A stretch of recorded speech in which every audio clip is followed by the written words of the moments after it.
Ambassador Bolton, this is Gil Tamary from NEWS13 Israel. Thank you for giving us this interview. Well, thanks for having me. In your book and in the interviews you gave so far, you stressed that President Trump is a danger to the US if he is given a second term. Is he also a danger to Israel in a second term? Well, I think one of the most important things to understand about Trump's decision-making in foreign policy is that very frequently it's driven by domestic U.S. political concerns. I don't think there's a Trump philosophy or a Trump doctrine. I think it's a series of individual transactional decisions. So he has been, in many respects, extremely supportive of Israel, moving the embassy to Jerusalem, supporting the legitimacy of the annexation of the Golan Heights. But and I think, well, we'll see what happens next.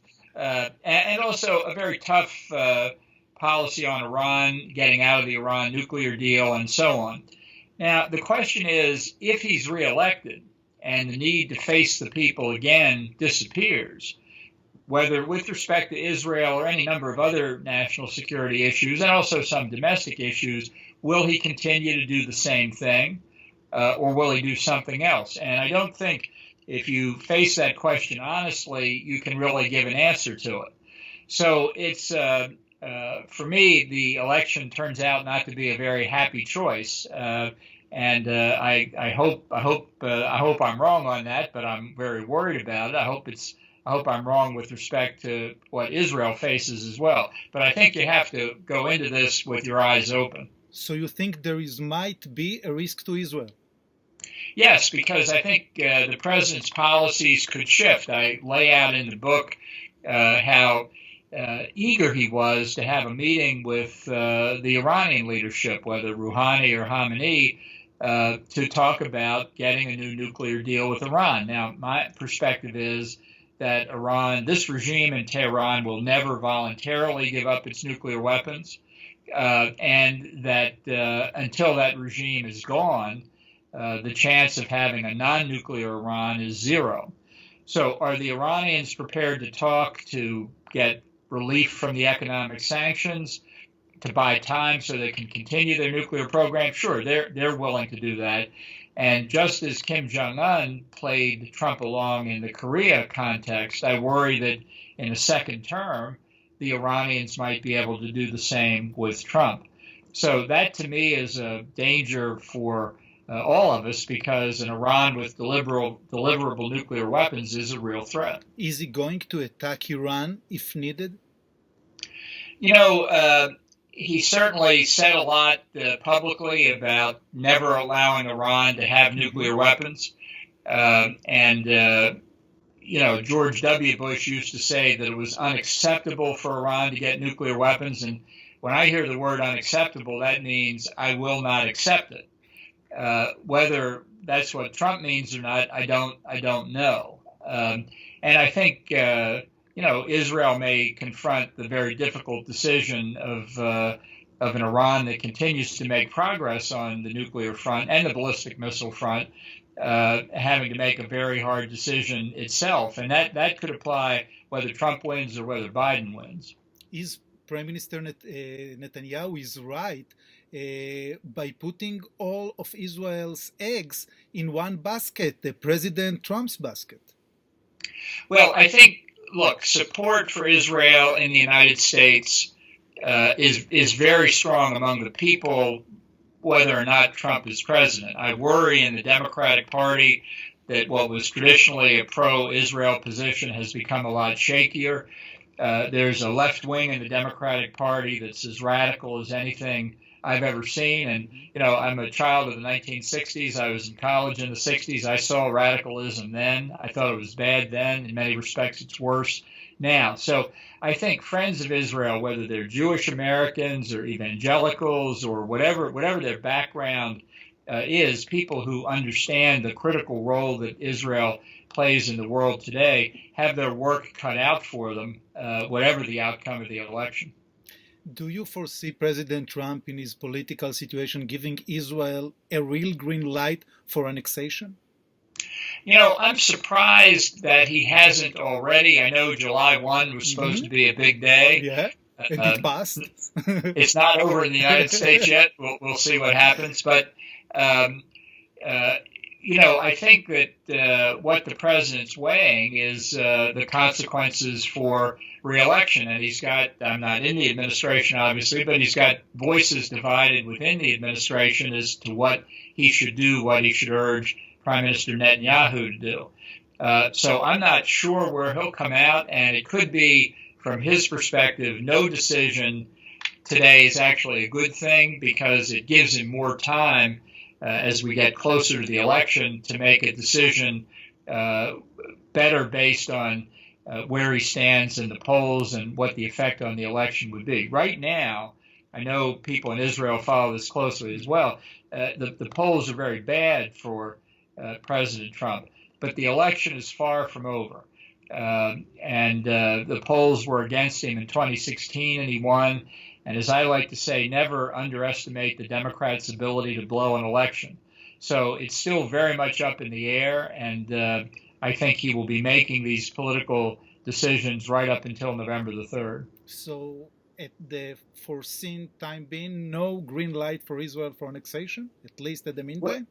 Well, as I say, I'm surprised that he hasn't said something already. I can't discount that he's saying something right now, even as we're speaking, or that it could come in the next few days. I do think it's fair to say there have not been any indications from inside the White House which way he would come out on it.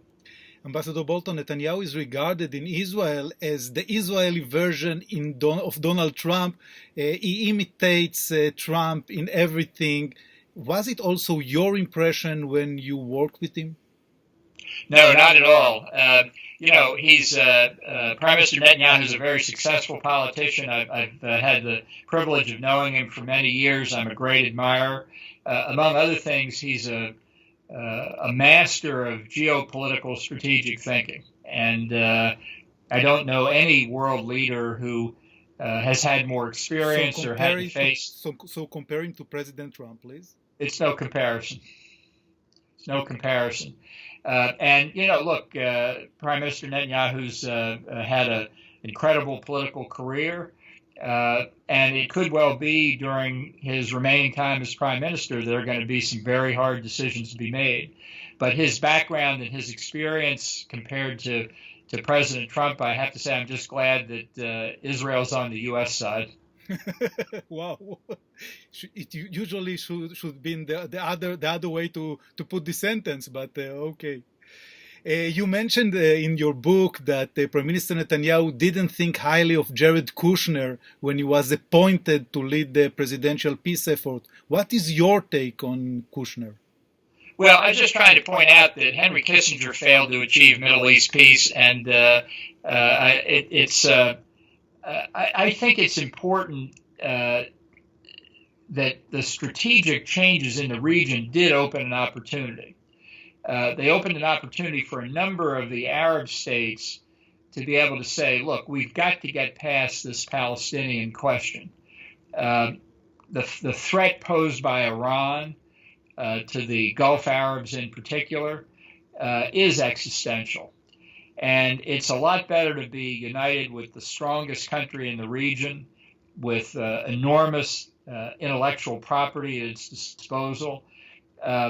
You can see where the lines of convergence exist here. And so I think talking about the peace process, talking about what eventually became the U.S. plan was all to the good, because I think it was part of this recognition of a change in the strategic circumstances. But I think, honestly, anybody who thinks I'm just going to sit down and whip up this plan and bring peace to the Middle East hasn't been in the Middle East enough to understand how deep these problems are. It's not to say we shouldn't try and make progress. All laud to those who do. But can Kushner and Trump solve the Israeli-Palestinian conflict? No, it's not going to happen. It's certainly not going to happen in the next 4 months. Again, this is one of these questions. If Trump is reelected, what will he do then? maybe he'll just turn away from it because he wants to do the trade deal with China. And you can only do so many greatest deals in the history of the world in one administration. I do worry if Biden wins, that this left wing of the Democratic Party is going to be a problem for Israel.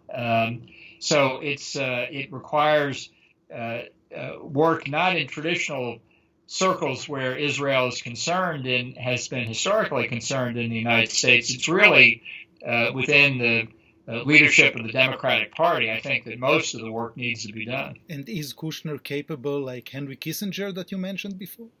No, nobody's capable like Henry Kissinger, and he couldn't solve it. Look, this is one of these things where time will probably solve it more than anything else, and why, if the government of Israel decided to go ahead on annexation without a statement by the U.S. one way or the other, that is, in my view, the way they should go. When the Golan Heights were annexed, it took decades before even the U.S. recognized that. I think, honestly, whether you're pro-Israel or not pro-Israel, the thing that matters in international affairs is reality. And the reality is Israel's never going to give large chunks of that territory up.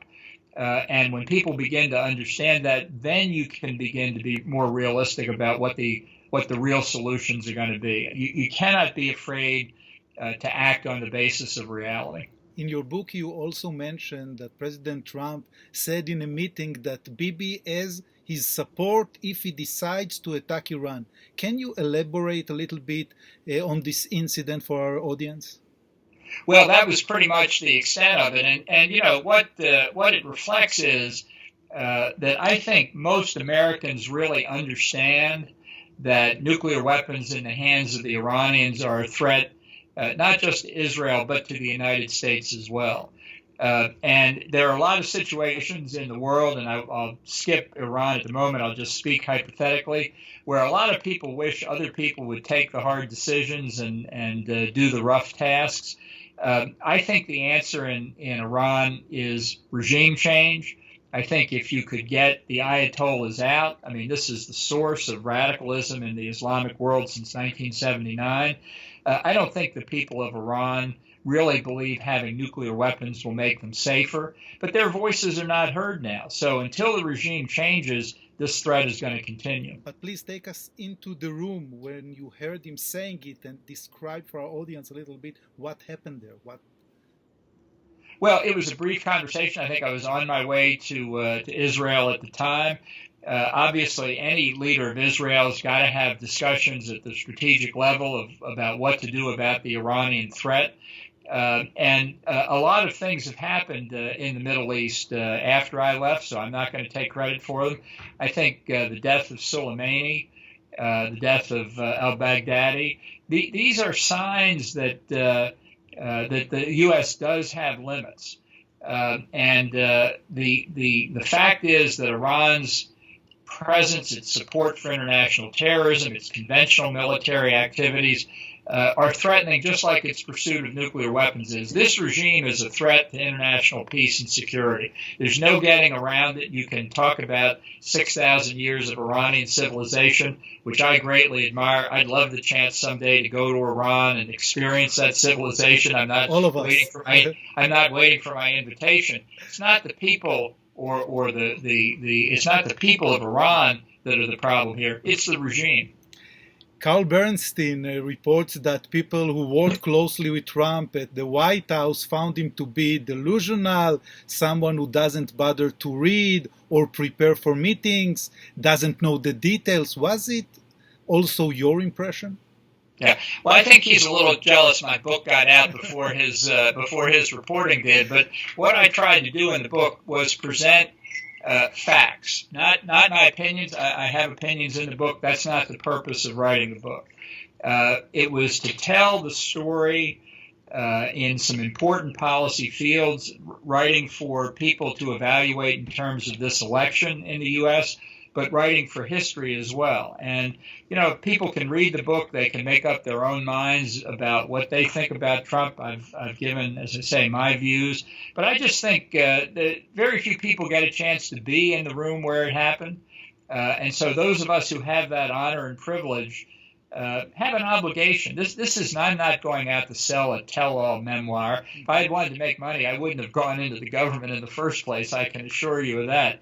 It's to lay the facts out for the people to decide, and the people are the ultimate judges. And your decision is no for Trump for a second term. Right. I'm not going to vote for Biden. I'm going to write in the name of a conservative Republican. It's already a radical move for me not to vote for a Republican. This is the first time in my adult life I ever will not have voted for a Republican. AP is reporting that you briefed President Trump in March 2019 on the Russian effort to encourage the Taliban to kill American troops. What can you tell us about this? Well, I've said no comment on that. When I wrote this book, I was very determined not to release any classified information. I would not do anything that would aid our enemies and harm the United States. And I believed, having gone through this incredible 4-month-long pre-publication review, that there's no classified material in the book. So I want to be careful, even in interviews today, not to get into that. But the White House has now effectively said that there's raw intelligence, basically to that effect, that they've been considering themselves the past several months.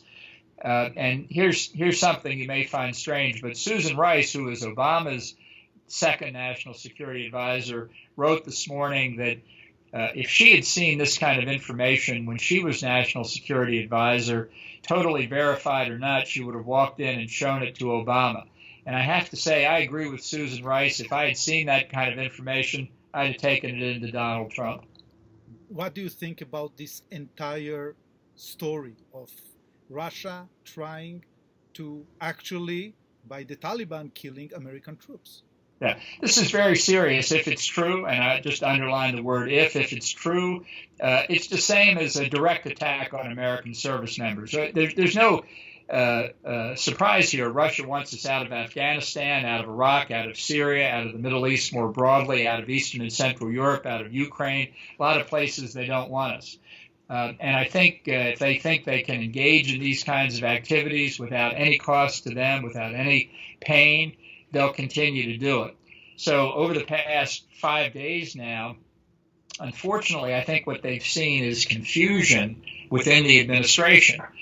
Which means that their efforts have succeeded on another front, which is to undermine public confidence in the strength of our institutions. So how do you see Trump's reaction, not to the publication, but to the facts, if it's really the fact? Yeah, well, there hasn't been a reaction, and that tells the Russians something right there. Now, when the spotlight is turned on activities, naturally they'll go to ground. But what they've seen is that they've pushed and they have not gotten pushed back. And that's discouraging, I must say. If Trump is as bad as you describe in your book, why did you work for him as National Security Advisor for 17 months? Well, I think I went into that job with my eyes open. But as I say in the book, I also thought it can't be as bad as some of these people have said. Surely there's a way to make this work. And I did last 17 months. I was trying to advance what I thought was the best foreign and defense policy for the United States. And, it's interesting. I've been criticized by many people who say you should have resigned after 1 month or you should have resigned after 2 months and you stayed too long and you're complicit in what Trump did. And on the other hand, I've heard from people who said you never should have resigned. You should have hung in there and stayed right till the end of the administration. So all I can say to the critics on both sides is if you haven't walked in the shoes of the people who have served under Trump, you really can't imagine what it was like. There's a big alumni association of people who resigned or were fired from the Trump White House. They each had to make their own personal decision how long they lasted. And I've explained my 17 months in the book. Would you say that Donald Trump is an honest man? Well, look, I think he's got his own definition of what amounts to honesty. He certainly has a lot of different versions of facts. They tend to come and go as they suit him. I found that very frustrating. I think foreign leaders find it very frustrating. It's great if it works in your favor. It's not so great when it works against you. I'd rather have somebody more grounded in reality as president. I think that's the safest way for America. Fox News reported that Trump may not run for president if he comes to the conclusion that he's going to be defeated. Do you think this is true? Can it happen? No, I would be stunned beyond belief if he dropped out of this race, and I'd be happy to bet anybody in Israel who thinks to the contrary $1 on that, and we'll see what happens. Ambassador John Bolton, thank you very, very much for this interview. Well, thank you so much for having me.